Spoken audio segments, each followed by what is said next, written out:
Hello, আমি একটা সবাই এই ভিডিওটা করেছে, বাট আমি দেখেছি, আমারও মনে হলো চলো আমিও এই ভিডিওটা তোমাদের সঙ্গে শেয়ার করি, সেই জন্য ভিডিওটা করলাম।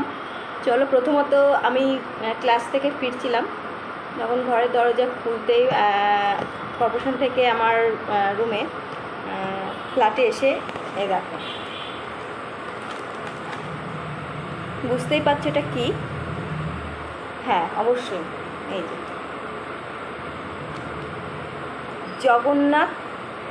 জগন্নাথ ধামের মহাপ্রসাদ। হ্যাঁ, জগন্নাথ ধামের মহাপ্রসাদ আমিও পেয়ে গেছি। আমি খুব খুশি। বাট এটা নিয়ে অনেকে অনেক রকম তর্ক বিতর্ক অনেক কিছু শুনতে পাচ্ছি। দেখো, প্রথমত কি বলো তো, তোমাকে ভগবান না চাইলে একটা পাতা পর্যন্ত পড়তে পারে না। ইয়েস, ভগবান যদি চায় তবেই গাছের পাতা নড়বে আর গাছের পাতা মাটিতেও পড়বে। ভগবান না চাইলে, জগতের নাথ যে জগৎকে রক্ষা করে, সে যদি না চায় যে একটা পাতা পড়বে, কিন্তু পড়বে না। তার জন্য এ প্রসাদ কে বানিয়েছে, কে টেন্ডার পেয়েছে, কে তৈরি করেছে, কার হাত থেকে এসছে, পড়বে, সেটা কোনো গুরুত্বহীন। আমি কোনো কিছু নিয়ে বলছি না, তর্ক বিতর্ক করছি না, বাট আমার মনে হলো যেটা আমার শ্রীকৃষ্ণ জগন্নাথ দেবের প্রসাদ, তাই আমি মাথায় করে নিলাম আর বুকে আমি জয় জগন্নাথ। আমার খুবই একজন প্রিয়, মানে আমার ভগবান, মানে আমার মাধব বলো, সখা বলো, চলার পথে যে পথ দেখায় আমাকে, তার মহাপ্রসাদ নামে এসছে।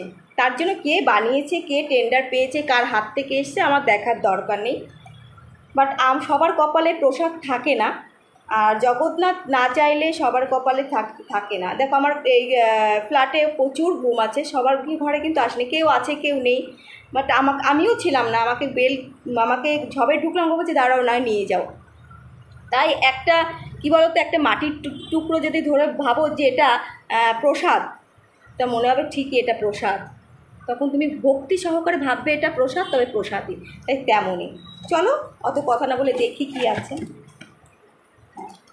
প্রথমত একটা গজা, একটা প্যারা, আর এই যে জগন্নাথ ধামের, দীঘার জগন্নাথ, জয় জগন্নাথ,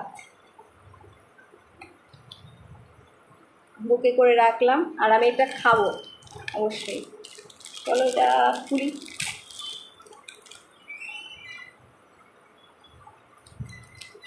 জয় জগন্নাথ।